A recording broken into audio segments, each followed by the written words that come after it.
শ্রীমদ্ভাগবত প্রথম স্কন্ধ দ্বিতীয় অধ্যায় দিব্যভাব এবং দিব্যসেবা শ্লোক 2 সুত উবাচ জং প্রব্রজন্তমনুপেতম্পেত কীর্তং দ্বৈপায়ন বিরহকাতর আজুহাব পুত্রেতি তন্ময়তয়া তর্বহবিনে দুস্তং সর্বভূত হৃদয়ং মুনিমান্তহস্মি।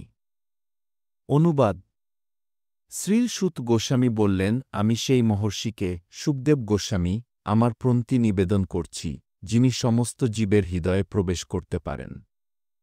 তিনি যখন সন্ন্যাস অবলম্বন করার জন্য উপনয়ন অনুষ্ঠান হওয়ার আগেই গৃহত্যাগ করে চলে যাচ্ছিলেন, তখন তার পিতৃদেব শ্রীল ব্যাসদেব তার বিরহে কাতর হয়ে তাকে কি হে পুত্র, হে পুত্র বলে আহ্বান করেছিলেন।